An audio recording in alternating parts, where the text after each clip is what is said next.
May I please call the meeting to order so that we proceed expeditiously.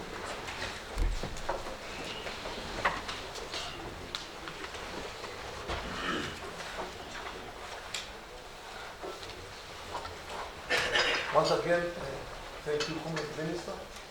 May I please call on Professor Nyambura to present the unpack rather the terms of reference, the concept of industrialization and modernization, so that we are all clear about what it is that we are talking about. Can you make sure, Professor Nyambura, that we are all clear at the end of your address? We are all clear on what we are talking about. That's a tall order.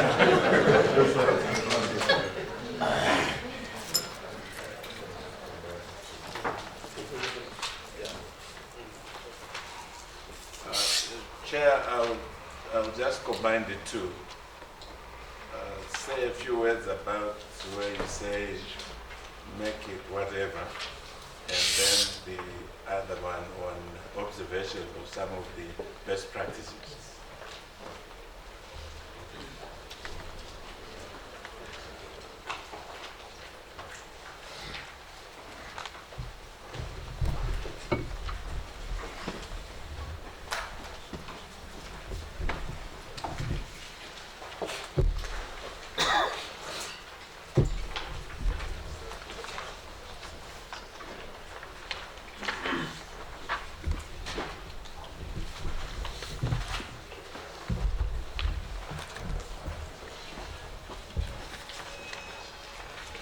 Thank you, Chair. Honourable Minister. The kind of clarity the Chairman is referring to is very difficult to give. What is easier, of course, is to present the terms of reference of the task force. That's a very simple task. What is difficult is to try and give some concrete understanding of industrialization and modernization. These are very tricky, processes or concepts. And literature indicates that there is absolutely no agreement in terms of the meaning of these two.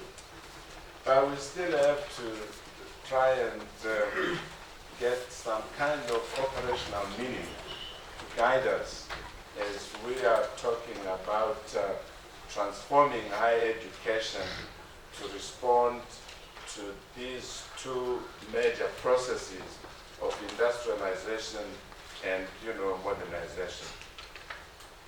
I think all of us are very keen to see Zimbabwe graduate from being a developing country into being a developed country. That can only happen when we have sufficiently industrialized and we have modernized the various things, that we undertake. Let's start with modernization because it means a lot, to different people. It depends, on where you are. When we are talking of modernization, we are not talking of abandoning, traditional practices, traditional values, and all the things that, relate to tradition. We're not actually saying modernize, throw away, your tradition and try and imitate, some other culture values, social values of another, country. And I must point out that modernization is not the same thing as westernization. It's totally different. It doesn't. So what are we talking about in terms of modernization? We are talking in terms of making economic activities being performed efficiently, effectively to provide optimal results and optimal benefits.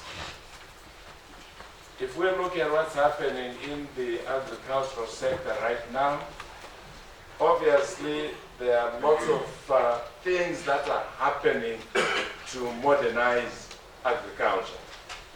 When people are talking of bringing in center pivots, bringing in combined harvesters, bringing in planters, bringing in boom sprayers, and all the other,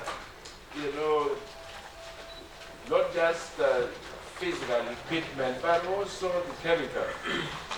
Trying to avoid mechanical weeding, and you are going to chemical weeding. All those things are part of, the modernization, that is taking place. We had the Tokyo Coast Dam opened, yesterday. That is also, part of the modernization that we are, undertaking, where we are harnessing the water to enable us to do agricultural activities at all times, not just at certain seasonal times. That is part of modernization, that we are doing. Another example of modernization is communication, where we now have people throughout the country responding to the cell phone technologies. Now you can communicate, with everyone, everywhere. They can now do banking, even in the remote areas, because of the modernization that has come in the area of communication. And that is what we are talking about. And the question really is, how can universities help the country to modernize quickly so that, the whole country, not just, cities and towns, the whole country is able to benefit from advances in technology? How can we make agriculture, a vocation rather than a burden, where people, get scared, of undertaking agriculture because you have to bear the sun if you are doing mechanical weeding? How can you make it, more profitable, more productive, more fascinating, so that people look at it, as something that is, enjoyable, to do? That's where modernization comes in. For example, Japan is modernized, but it is still, anchored on its tradition. If you go to Japan, you will find that, the practices, their day-to-day life practices are very much, traditional. You go and eat, you sit, down, isn't it? But if you are following the tradition, that is almost the same in most of, Asia. China is becoming highly modernized, but they still, observe their tradition. But I'm not saying, all aspects of the tradition must remain. Some of them have to, be transformed because of the impact of technology, in the society. And I've already given the example of the cell phone technology, how it has transformed even, the older folk in rural areas to respond to its existence, to its availability. And that, will mean it's no longer, imagining that you want to write a letter to communicate with someone, for example, in Bybridge, because it's almost an instant thing, when you have, your mobile phone. And so the tradition, certain traditional, practices will have, to change. But change, for better, for improvement of, life. And so we want you to focus more, in your discussions on what it means from the point of view of higher education to modernize, you know, the Zimbabwean society, the Zimbabwean economy. What does it mean from the point of view of higher education? What should be the contribution of higher education in the process of modernization? It might, you know, suggest we need to begin to also invent, you know, certain gadgets to modernize some of the social and cultural practices, and even business practices that, you know, we undertake, you know, in the country. For example, we had a challenge, you know, here when people were trying to lift, you know, trusses on top of the lecture theater, because they did not plan to have a good, you know, crane with sufficient, you know, capacity to carry things that are nearly 1 ton, you know, in weight. And so it means there must be training, there must be awareness that we need to create as institutions to orient our people to better ways of doing, you know, business. Because then we become more efficient. We then manage our time more effectively. We deliver results, you know, quickly. And then, you know, if it is a business, the business opportunity to make money, you know, takes place very quickly. And then, you know, you start revenue income or revenue streams, you know, coming in from your business. And so there are lots of things that we can do. But what is it that we should do as, you know, universities to assist, you know, the country to modernize? But we have a number of things suggested from literature that impact on modernization. One of them is what I will then talk about. Fast industrialization of economy and adoption of scientific knowledge and technical know-how. That is very critical if we have to modernize. And then, of course, we want also increased social mobility, you know, of people.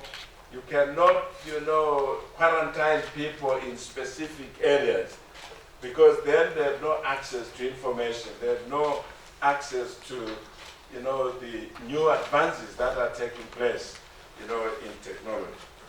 We obviously are thinking of high standard of living and thinking, rational thinking has got to be, you know, promoted. And obviously, the actual deliberate spread of scientific and technical education becomes, you know, a critical thing. And this is where higher education has to come in. And this is where tertiary institutions have to come in. So that we create this awareness of the importance of scientific and technical, you know, education and what it does to transform, you know, our social values, our cultural values, our business values, our production, you know, processes, you know, etc. The impact these things have in improving the quality of life. So for higher education, we want to determine the role that we should play in the modernization of, you know, Zimbabwe. Society itself, the economy, you know, etc. Industrialization means, you know, different things to different people, but from our own context as higher education, I think I would want us to look at industrialization as the process of introducing large-scale manufacturing, advanced technical enterprises, production of technical products and solutions, and this has to include development of human resources with high skills as a major resource. All these other things cannot take place if we don't have people with high-end skills, the so-called, you know, super specialists. not just experts or specialists. You want super specialists who become champions in making things, happen. And that is what we are making right now. We have experts, but we don't have super specialists who become champions to make things happen. Maybe this is why we still don't have anything called made in Zimbabwe, designed in Zimbabwe, produced in Zimbabwe.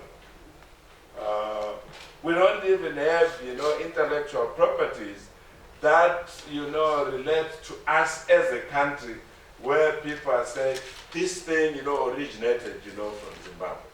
And I think, that is one major challenge that we have as higher education, sector to begin to think about.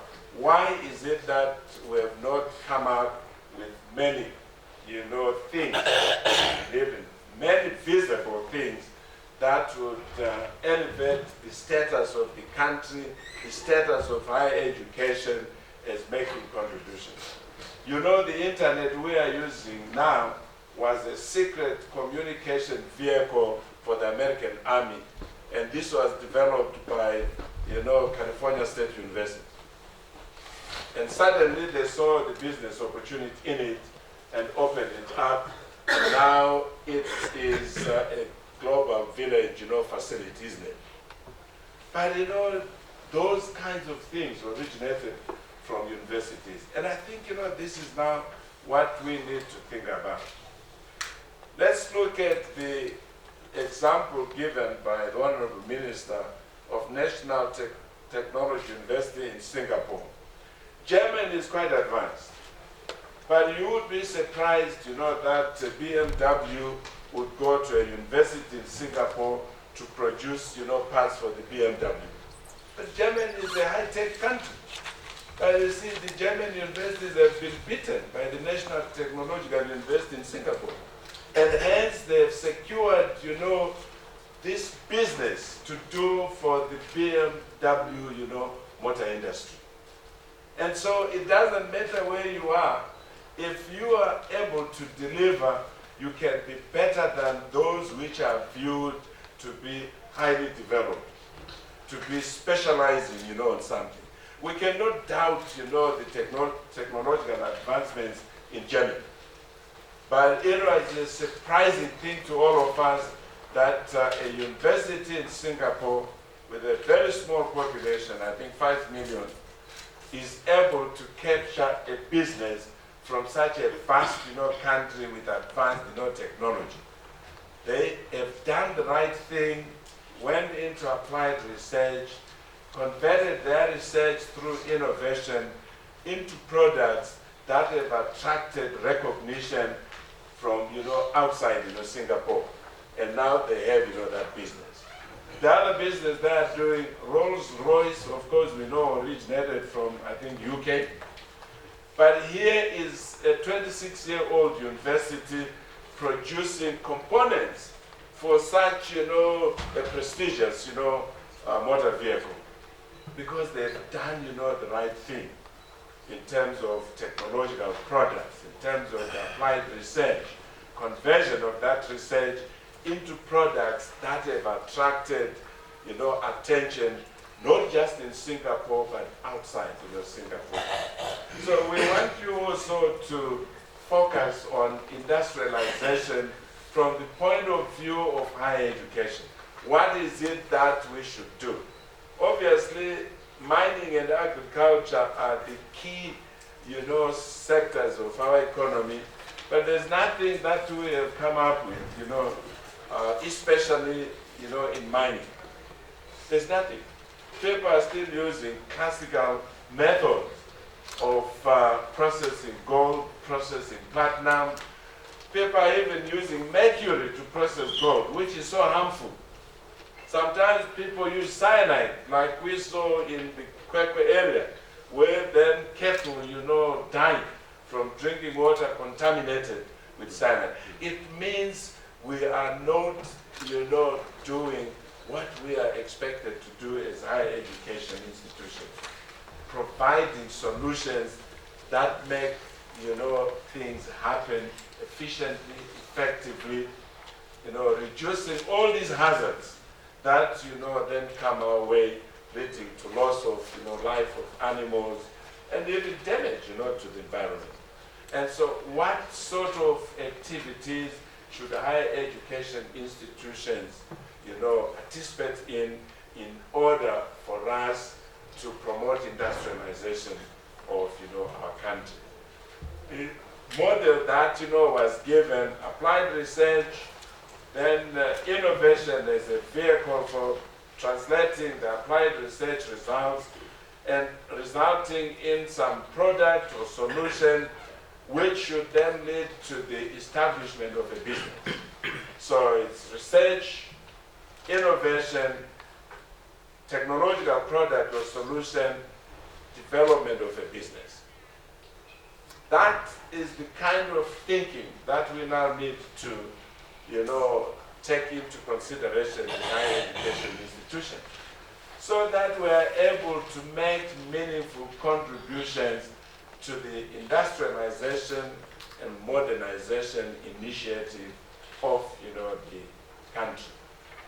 And so what should we take as, practical meanings of industrialization and modernization for us to capacitate, Zimbabwe and empower Zimbabwe to quickly and speedily industrialize and modernize its economy, its society, etc.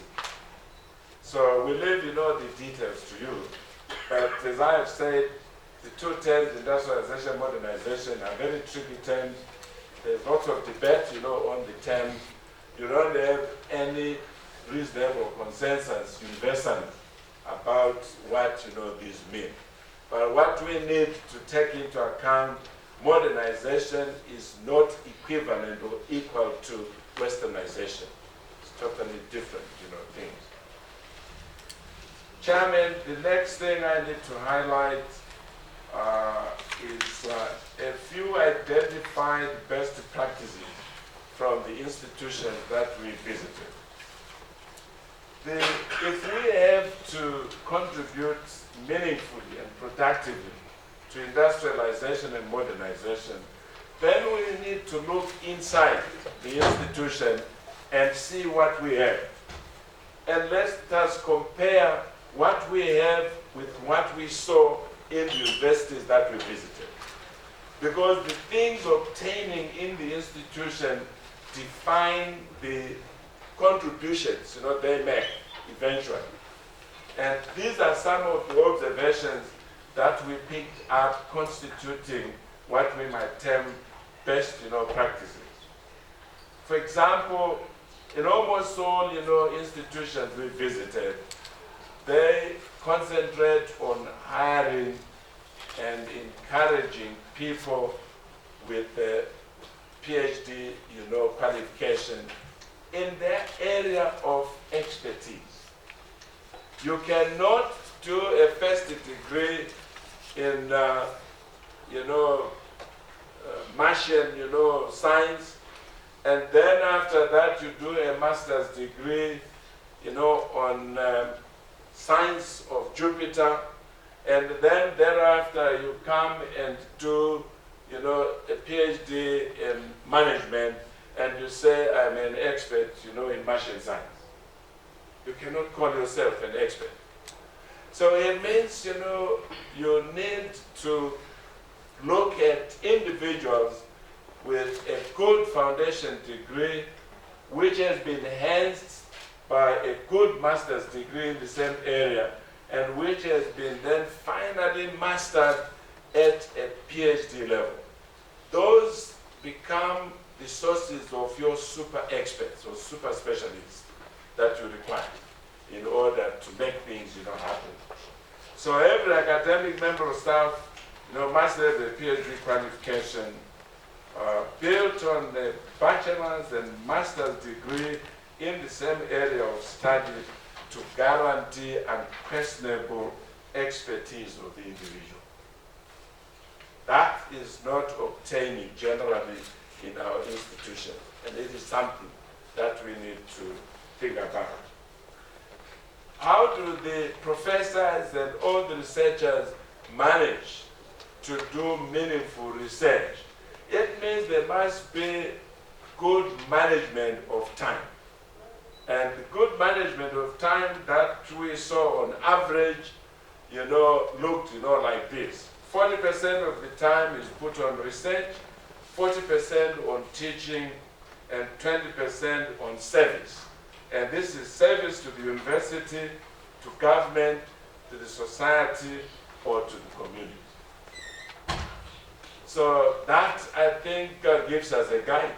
You don't expect people to undertake productive research if they are spending 80% of their time, teaching. It's not going to happen.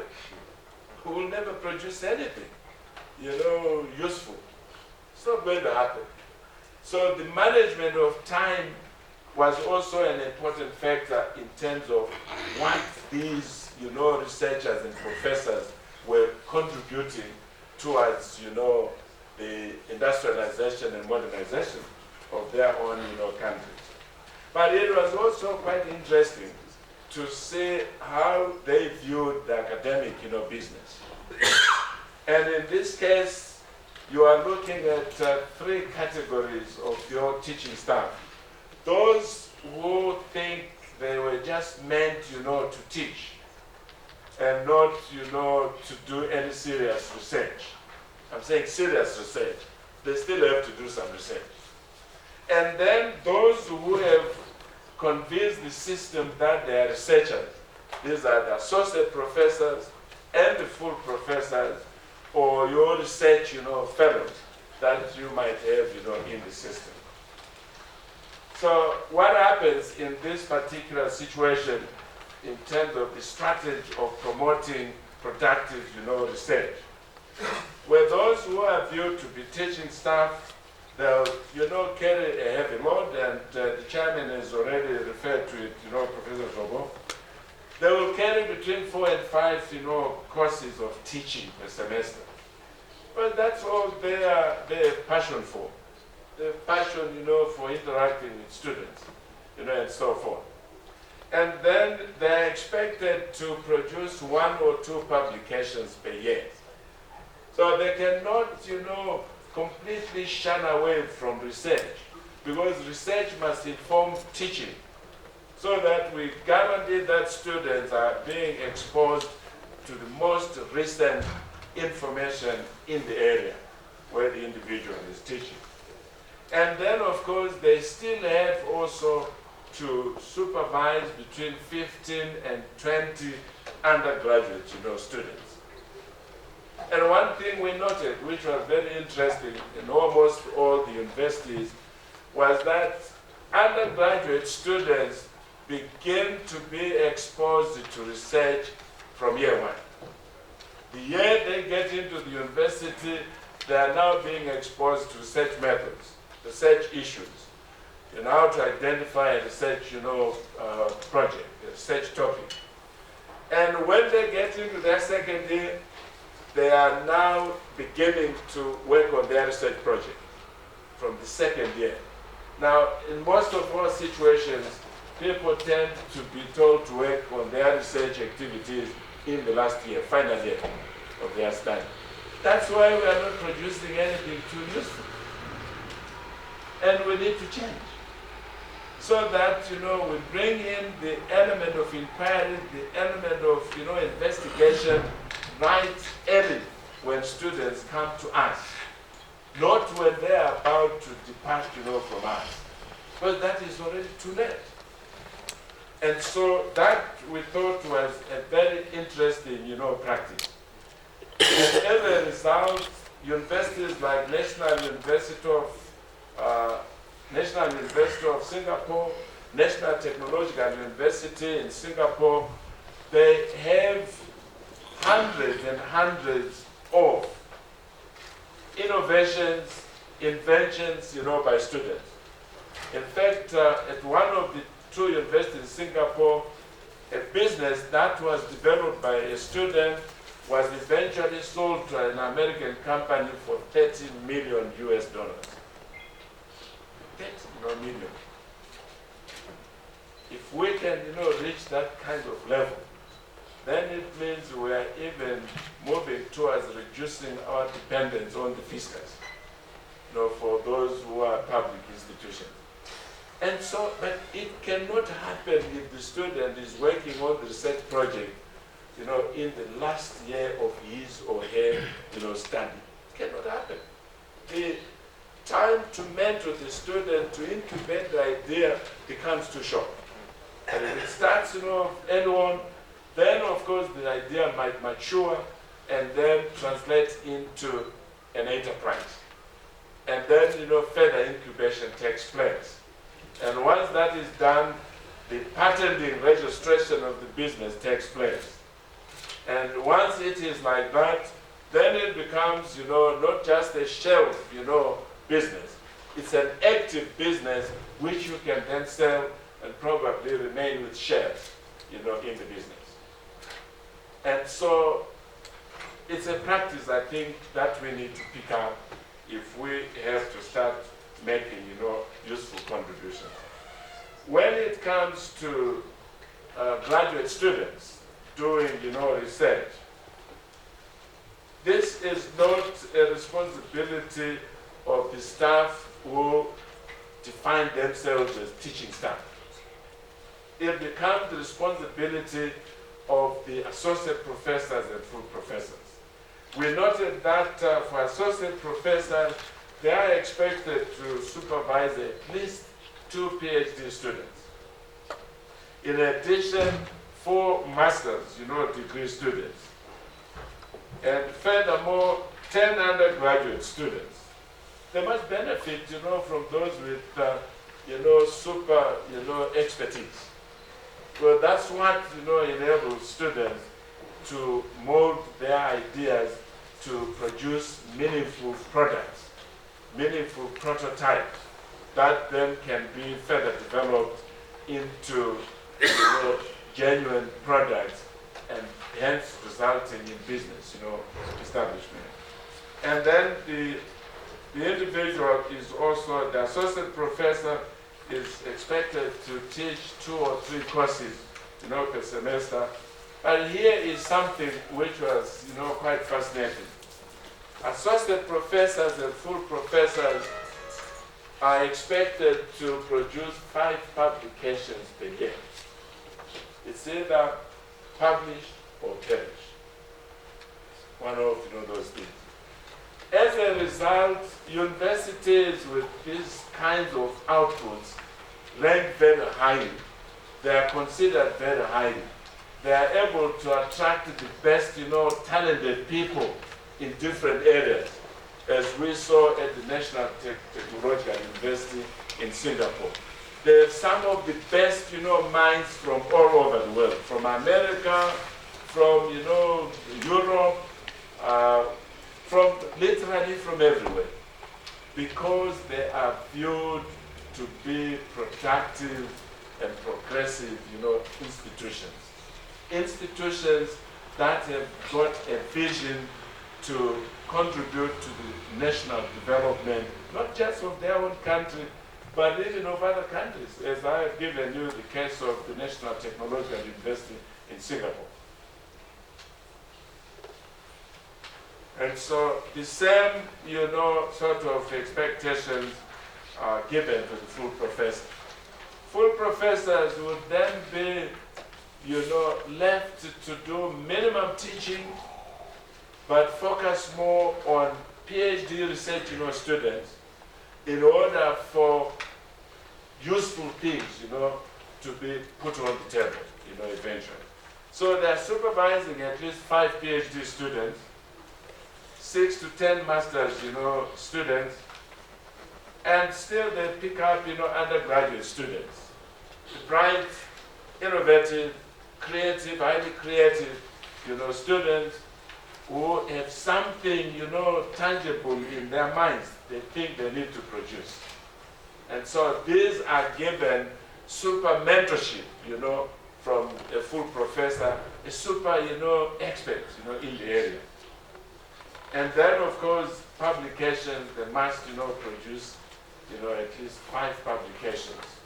From these publications, we are expecting some of the research that has been done to lead to commercialization, which will then, via innovation, produce products, solutions, and then business, ventures.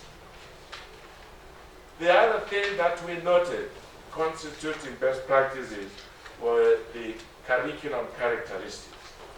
What sort of curriculum, do you use? We have to present, some of these questions to them. Tell us the nature of the curriculum that you have that has got this business orientation. What does it look like? Well, here are some of, the elements or the characteristics of the curriculum that we identified. The curriculum, is a focus on STEM, subjects. So focus on STEM as the curriculum foundation. The curriculum quality was marked by 3 elements: relevance, rigor, and research emphasis. This is undergraduate curriculum I'm talking about. Relevance, rigor, and research emphasis. And the rigor here included both the horizontal and vertical articulation of the discipline. There was sufficient breadth and there was sufficient depth of coverage, of the content, in the area. We also found, as I've already indicated, every undergraduate student undertakes a research project from second year of study. That is part of the curriculum as it is designed and crafted. They do carry out curriculum review every complete cycle. So the cycle could be, the program is run for 3 years, so every 3 years they carry out curriculum review. If the program runs for 4 years, then every 4 years they do a curriculum review. If the program goes on for 5, 6 years, they carry out curriculum review, every 5 or 6 years. We also noted that in virtually all cases, the curriculum defined a minimum body of knowledge. We have been struggling with this, under Zimche, to try and agree on minimum bodies of knowledge. But if we have to become more meaningful, more productive, and contribute, effectively to industrialization and, modernization, there must be some comparative agreement of the curriculum, so that an honors degree from NAST in a given area must be the same as an honors degree from Bindura, from Chinoy, from GZU, from Africa University, from Women's University. There must be some comparability. Otherwise, we are producing people with shaky skills that are not comparable. And you can almost imagine, the kind of performance these graduates are going to show, when they get involved in any, sort of situation or enterprise. So this, I think, is something that we need to work on, complete, agree upon, and then we are moving, together in that, case. We also have, that almost every university benchmark their curriculum against the best-in-class universities to enable competitiveness internationally, regionally and internationally.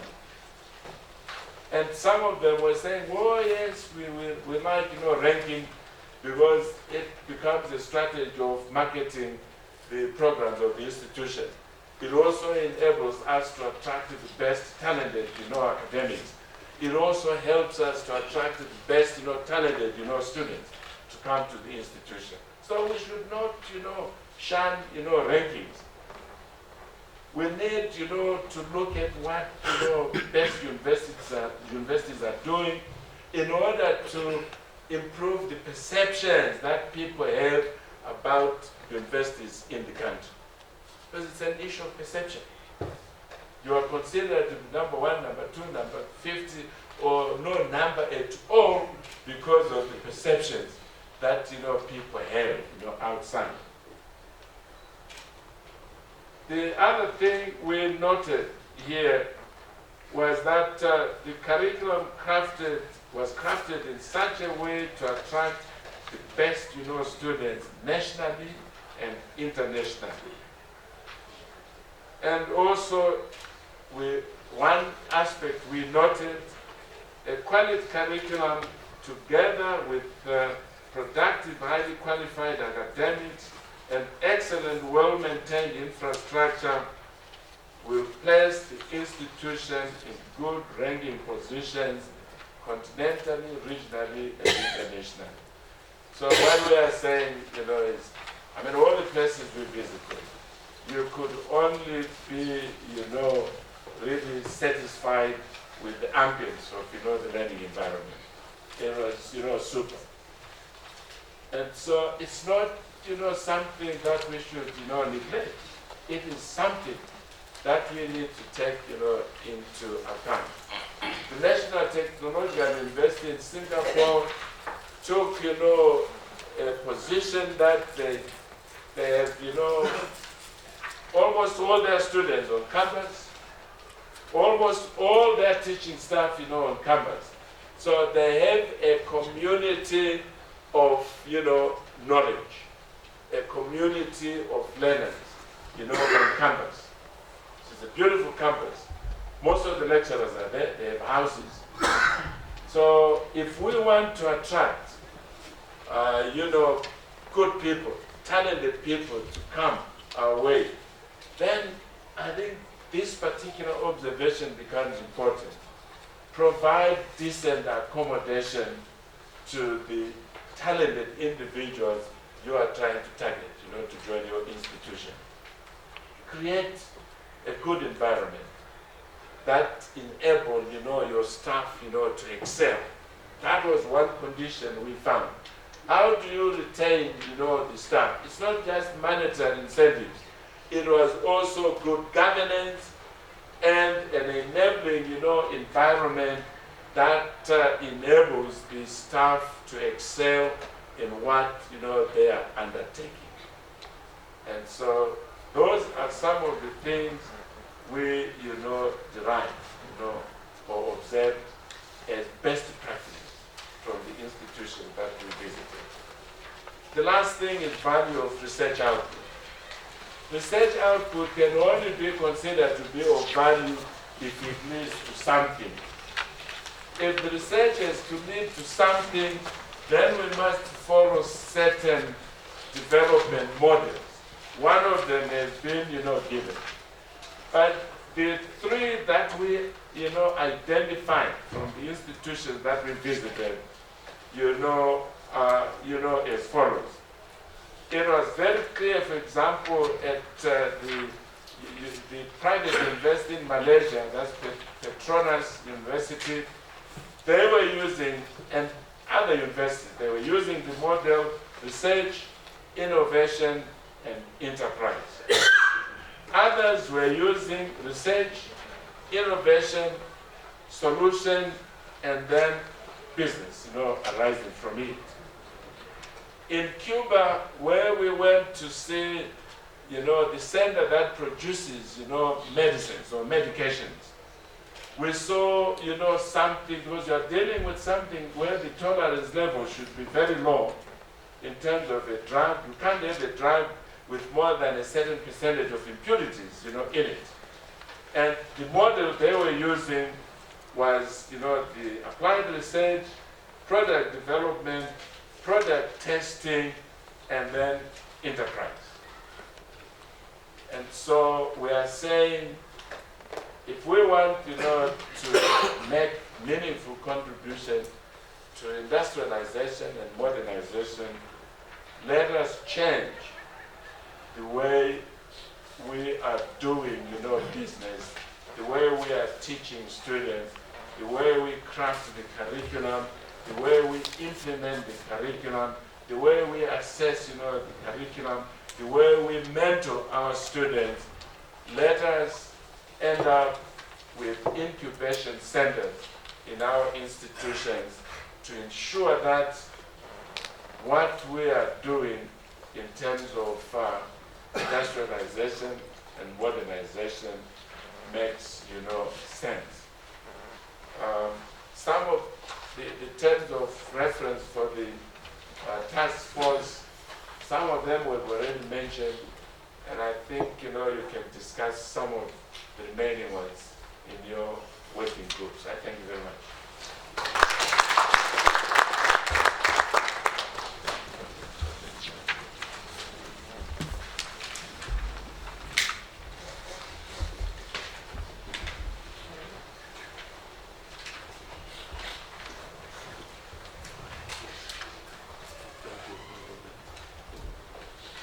Thank you very much indeed, Professor Nyagura. You were complaining that I had given a tall order.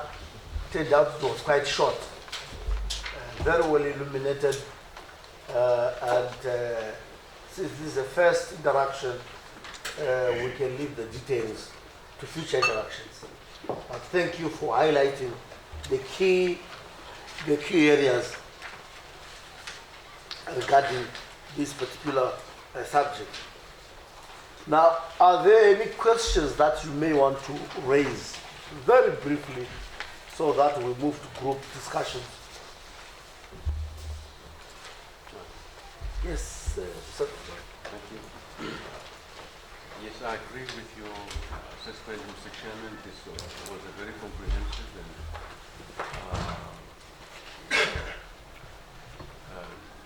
brilliant summation of best practices. And as he was talking, I remembered what Professor Purusha had alluded by saying what to do and what not to do.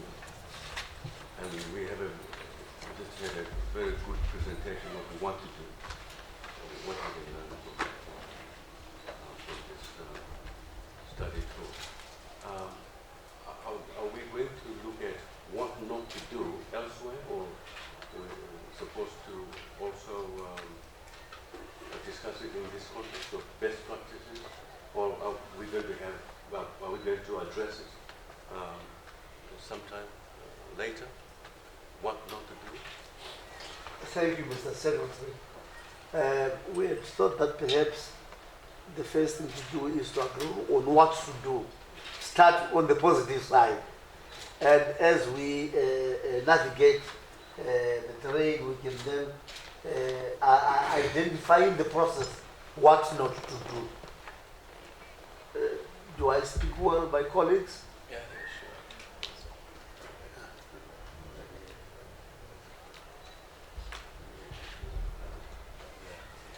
Well, thank you, Chair.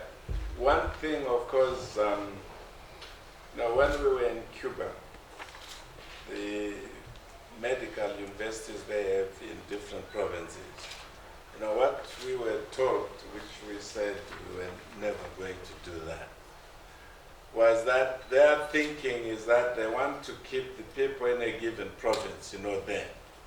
They train to be medical doctors, they remain there, they work there, they die, there.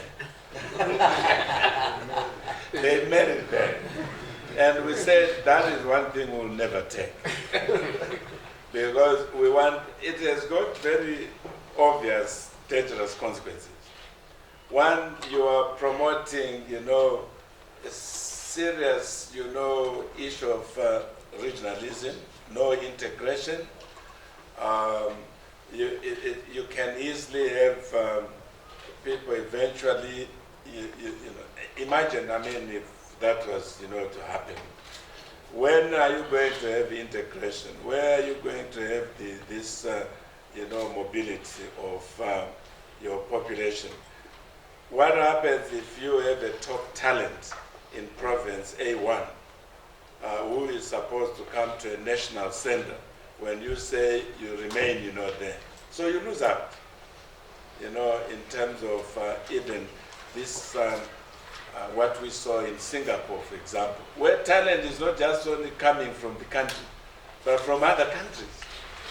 And so we said, no, we're not going to take what they are doing. That is a dangerous thing, for us. Otherwise, if we were to do that, then you cannot have someone who does not belong to the province go and work there. Let me take an example of where we have started there. It means, for example, Marondera University, you will only have to look for someone from Mashist. All the lecturers would have to come from Mashist. All the students would have to come from Mashonaland East. And the same thing would apply to Manicaland. Imagine what that would mean at the national level. It's total disaster, isn't it? It would be total disaster. So there were a number of things that we said, no, those things we cannot do because they don't agree with our own, I think social system and the integration, philosophies that we have and, etc. So I hope we'll not, pick up, some of those things because in my view, I think it will be total disaster. Yes, Professor? Thank you. Just a small observation on the loads of the associate professor and the full professor. It would appear from the presentation, the paper that you gave us, the full professor has got a heavier load than the associate professor. And yet it should be the other way around. No, it's not supposed to be like that. What I've said, is what should have been in the document. Yeah, because when you look at the supervision loads for the associate professor, it's lesser compared to that of the full professor. But for supervision, yes, because you have the most experienced individual. The most experienced individual is the full professor. The most well-tested individual is the full professor, not the associate professor. Agreed, but what's the advantage? The advantage is that you Of being a have, full professor. you have you you have students benefiting from vast experience, and in some cases, an individual who has already patented, lots of things. That someone. I understand the principle, but Yeah. if you add the figures, one would aspire to be an associate professor and a full professor.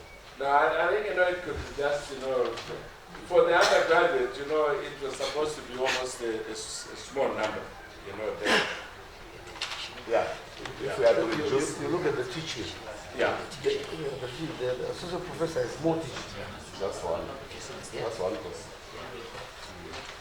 Well, you can make it more in your institution.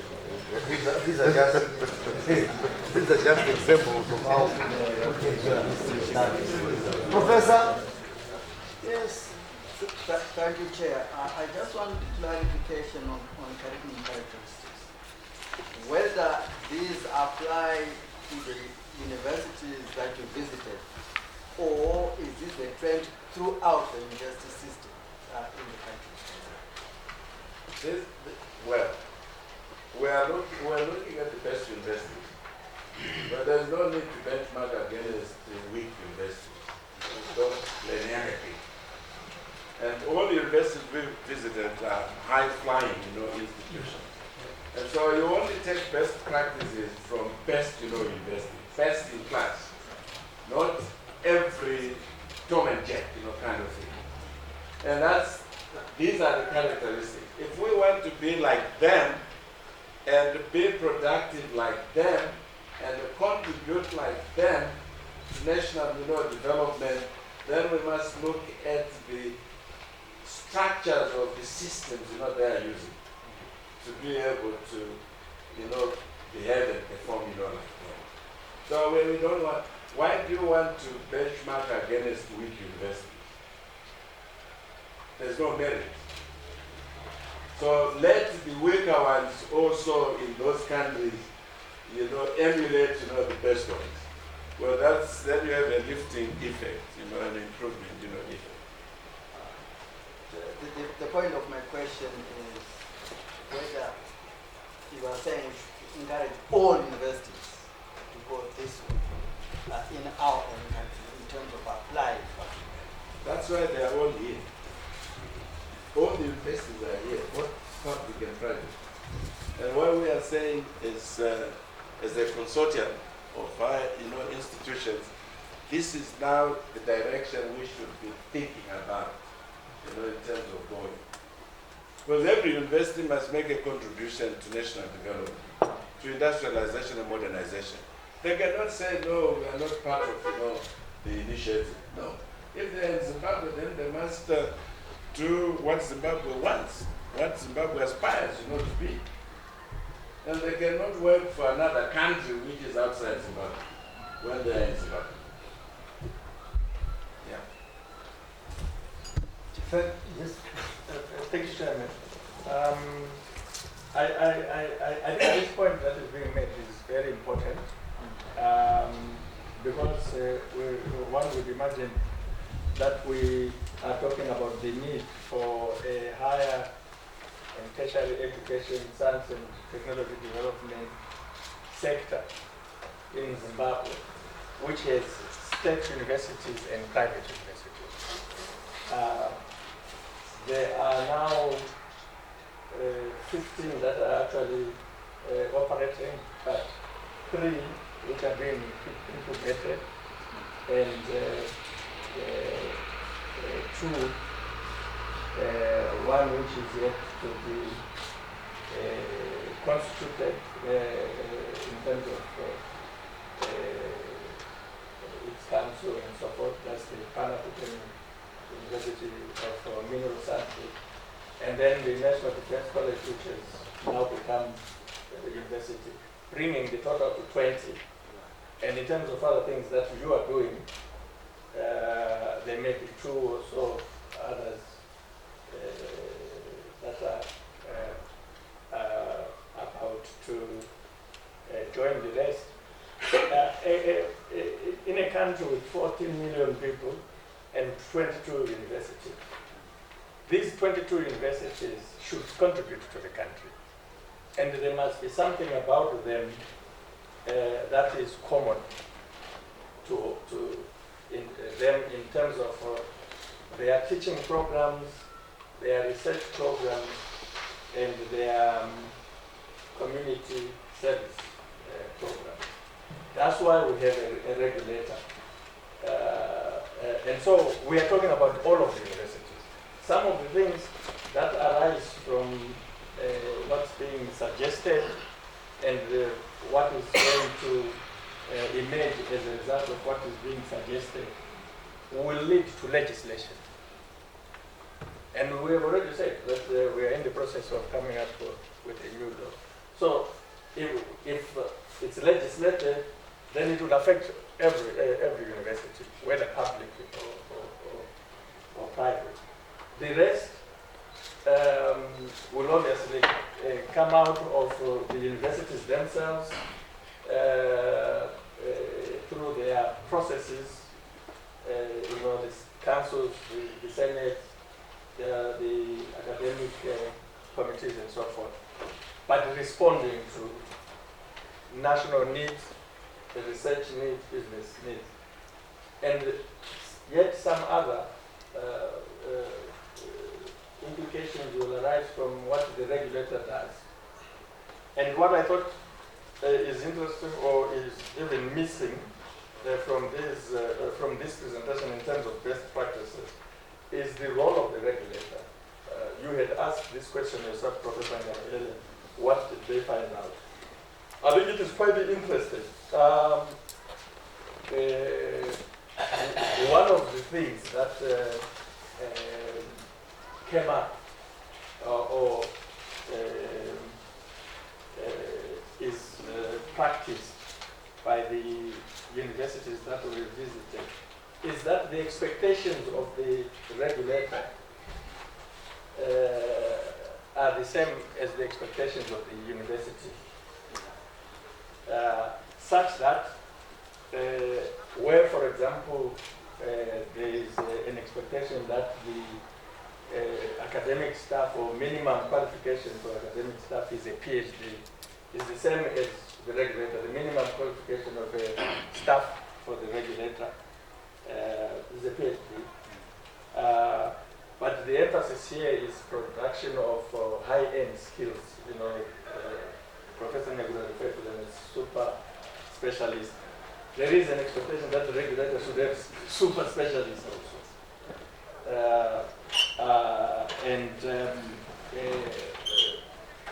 The expectation in terms of staff terms and conditions of service, if you have the appropriately qualified staff. It was a no-no that you would find a regulator staffed by people with master's degrees would regulate institutions that have these super professors. And the models operate. So there are as radical implications for the institutions as there are for the regulator.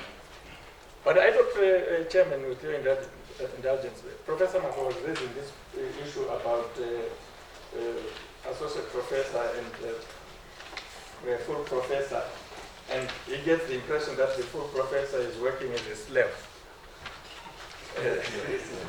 And that if they were to see this, they would take the view that I'm better off as an associate professor. I don't know, Professor Morgan, this is not, what Professor Nagura said or presented is in fact what we found. But it's not interpreted this way. Rather, the professor is engaged in high-end research. He's gone through it all. Is involved in very, very serious research. Following one of those three models that these students, the PhD students, and indeed all of them, but in particular PhD students, are engaged in the research or researching issues that are similar to what the professor is doing. They are not doing this thing, that thing, and this guy is all over the place. It's a no-no for a professor to do that. These students are assisting the professor to advance the specialty area. And it's in the interest of the professor to do that. He benefits that he has these serious PhD students, and they don't take any PhD students. So you have a situation where the PhD students are producing intellectual property along with the professor. And it's the same with the master students. They are doing this one area. And as we were told in the two presentations, the undergraduate student starts doing serious research in his or her second year. So you've got to see it in that light. If you see it in the light of the current system we have here, at the Bambazonke, where the professor is supposed to know this, know that, which we know is not true. Then there is a problem. Then you have a point. But the paradigm is different.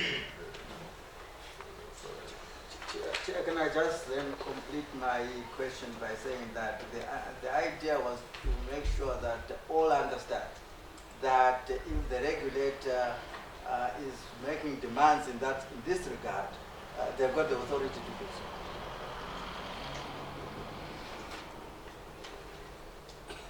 so. Well, Are you addressing that to the minister? No, not to the minister. Because we are all here, so that people don't think that Zimche is out of line if they are going to demand of all universities to go this way. Chair, I think, that is the reason why every university is here. I think almost all the, currently running universities are here. And the purpose is to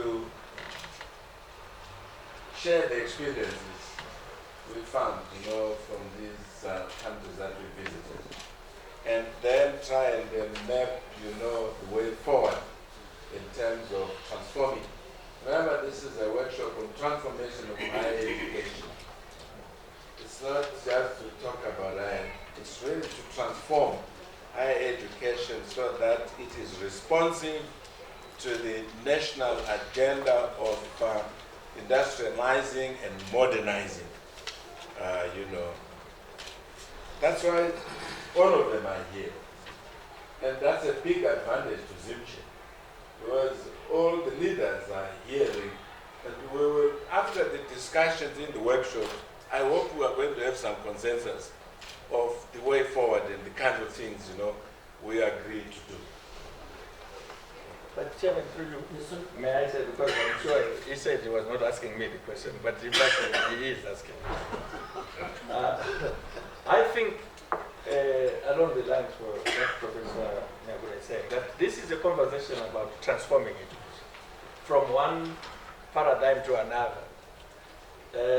So we can't say if you have the authority, then you exercise that authority to all, against all, or for all, and say that's the issue. No.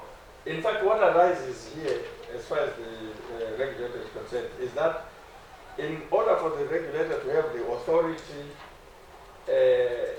that is seen as legitimate and therefore is obeyed, it must have the capacity and the qualification. Authority must follow qualification and capacity. If someone whom one do not dare so, I always do this, I will laugh at you will come and do this. But change now know it a PhD face, then you can come and tell me what to do. So there are quite some serious implications for the regulator. And the regulator should not therefore see, in terms of the transformation, first and foremost, the regulator must not worry about its authority. No. It must worry about its mandate and the qualification to discharge that mandate. If this is my mandate, what do I need to do and what must I have to discharge that mandate? But if you think my concern is my stick and whether I can use it, and then the conversation is different, because we're talking about a transformational kind of concept. Thank you very much indeed. We wish to move on. The next session, ladies and gentlemen, is group work. We have divided ourselves into 3 groups. And the easiest way, I think the most practical, is for people to count 1 up to quite a large group, 1 up to 10. They go to shoot 1 group, the next. So shall we start from the door? No, I'm not sure about that. Because I think we should do 1, 2, 3, 1, 2, 3. Yeah, there are 3. But Yeah, But, okay. All right. Go on, sir. what?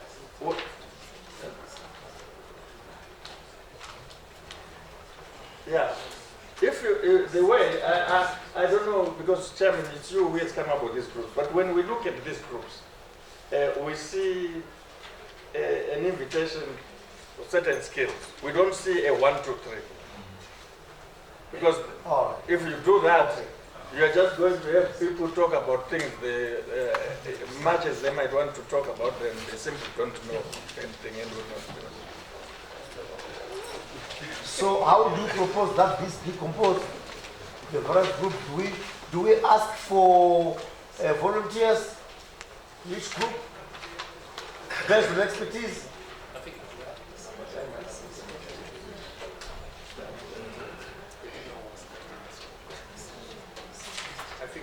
I think probably we should start with the volunteers want to go. We have 3 group leaders. Yes.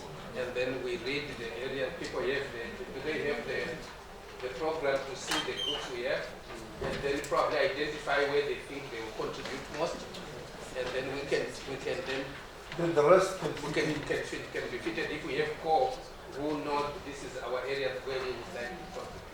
Professor Nyagura? May I suggest that in each group we have at least 3 members who were on the tour. Because then that way It helps. you promote focus and so forth. Okay, so those who want to join group 1, which would be, and the facilitator there, Professor Mwenje, but you will choose your own reporter when you get there. This is on research and innovation, technological solutions, enterprise, implication on curriculum, staffing, workload issues, graduate, undergraduate programs. Who would want to be in that group? Chairman, a more random kind of systematic way would be for the vice chancellors who attended, they just say 1, 2, 3. But the other 3 are already assigned. So it has to be just 1, 2, 1, one for the others. We need two more in each, group vice chancellors who went on the tour. Are the groups already set? No, because the leaders. The leaders are, yes. Yes. So the leaders are, vice chancellors who went on the tour. They just stand up and take their So two more, through you, Mr. Chairman, 2 more vice chancellors who went on the group who joined this one. So the first group. Prof, any other? So there are 2 men now. So let's have 2 first. 2 years. So you have your 2 now. No, Engineer Kanugamo is a group leader. So, Prof. Nube, you stand. It's all right. Okay. Which group is this? This is the first group. Yeah, Engineer Kanugamo will come to the second group. So, Mr. Chairman, are you saying that then we should choose then the people who go with this group? Yes. So, you want them to stand up? Yes. Okay. So, the people who will be in group 1, which is the group looking at the lessons learned in research and innovation technology solutions, enterprise, implications on curriculum, staffing, workload issues, members who want to join this group. They remain here in the council. We remain here. Yes. But maybe we should see them by lifting up their hands. Yes. Do you mind, Vice Chancellor, this is a painful suggestion. Why can't the group leaders come here Yeah. in front of us? And then we will start joining you. And before you know it, we will have... that includes you, Chairman. I thought I was overseeing the process. You can oversee it from there. Then I'm sightseeing.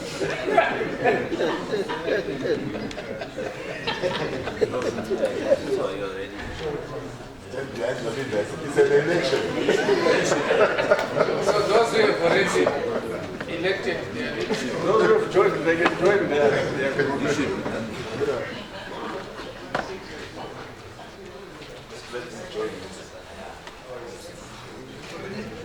We're all coming there. Yeah.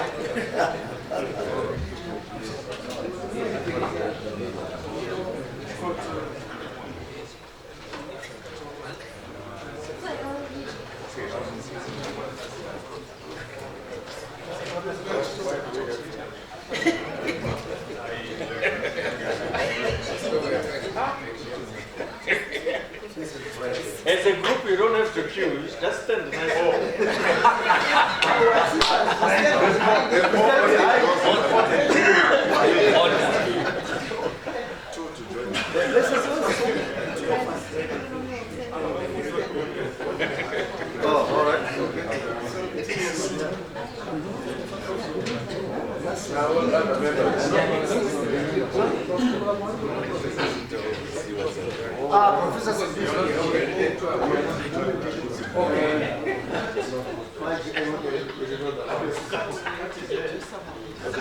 Professor. Yeah.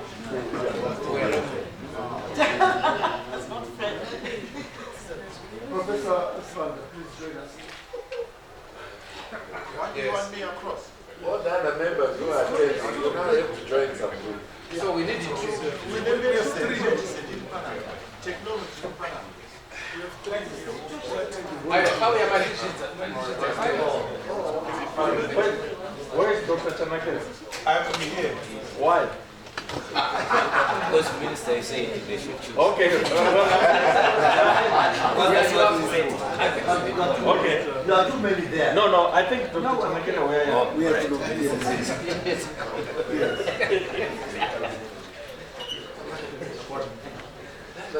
So now members can join. Everyone should participate. The rest of the members will get 4 minutes.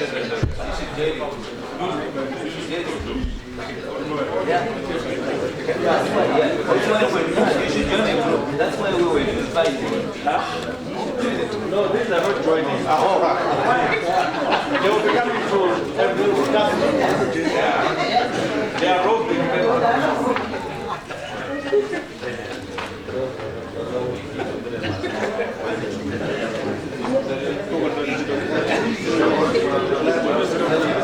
Right, group one stays here, group two goes for me to room.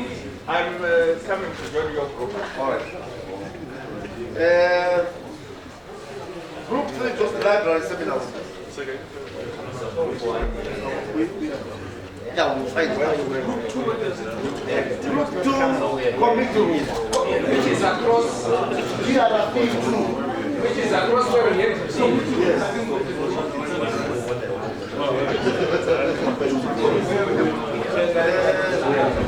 Library seminar will free.